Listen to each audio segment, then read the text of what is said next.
Quarta-feira, 20 de novembro.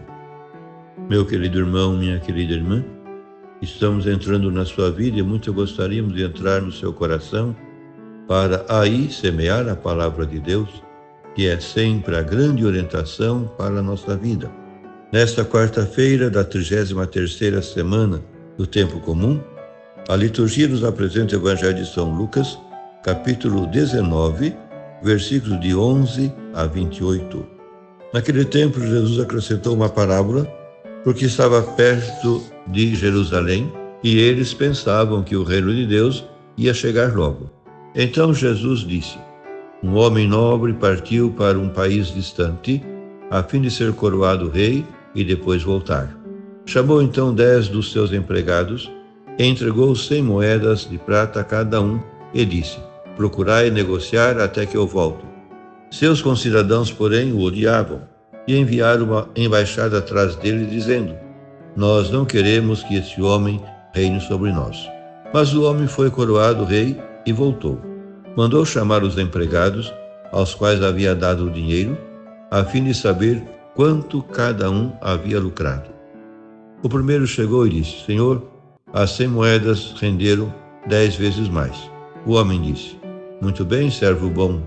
Como foste fiel em coisas pequenas, recebe o governo de 10 cidades.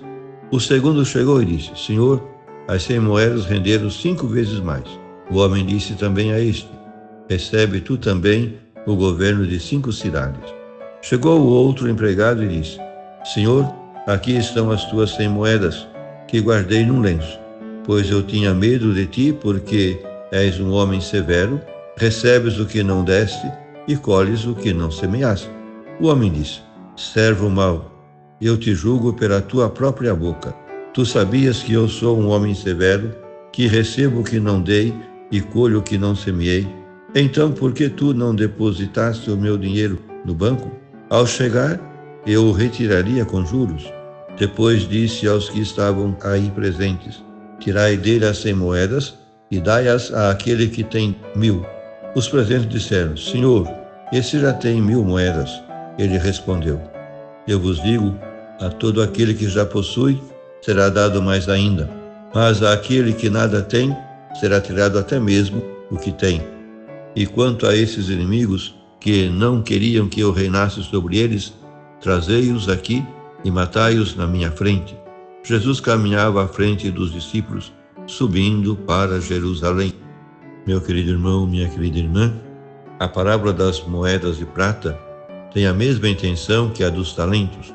Apesar das diferenças de redação e desenvolvimento entre Lucas e Mateus, devido à transmissão oral da parábola antes de ser posta por escrito, a coincidência temática é evidente. Um senhor rico que se ausenta entrega dinheiro aos seus empregados para que o façam render. No seu regresso, o Senhor dá prêmios para os diligentes e castiga os preguiçosos. Trata-se da produtividade dos dons de Deus ao serviço do seu reino. Parece que Lucas fundiu numa só 2 parábolas distintas na sua origem, a das 100 moedas de prata e o do pretendente ao trono. Esta última parábola aludia a um fato concreto que Flávio Joséfo relata na sua História da Guerra Judaica. Arquelau, quando da morte de seu pai, Herodes o Grande, fez uma viagem a Roma para conseguir de César a jurisdição sobre toda a Palestina.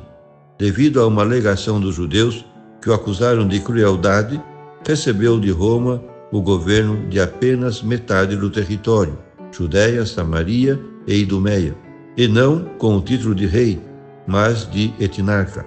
No seu regresso de Roma, vingou-se sangrentamente dos seus inimigos. 10 anos mais tarde, Arquelau era deposto pelos romanos.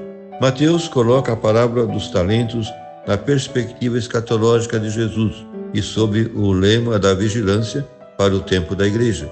Vigiai, porque não sabeis o dia nem a hora da vinda do Senhor. Lucas, porém, tem uma perspectiva mais imediata.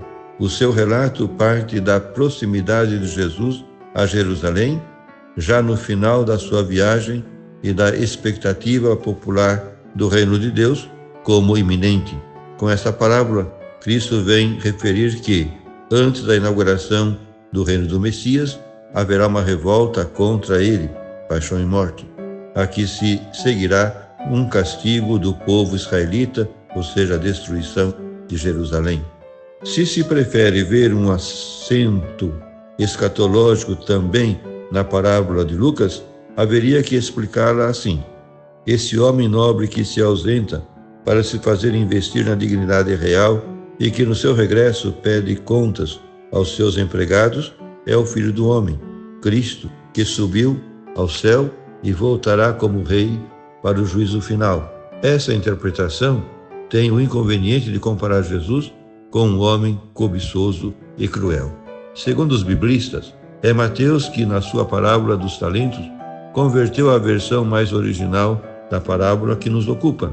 Contudo, tanto Mateus como Lucas concordam na conclusão: ao que tem será dado, mas ao que não tem será tirado até o que tem. Esta afirmação resume perfeitamente a parábola. No julgamento último de Deus, o que tem, ou seja, o que tem sido fiel no pouco, nos pequenos serviços da vida terrena, receberá uma grande recompensa.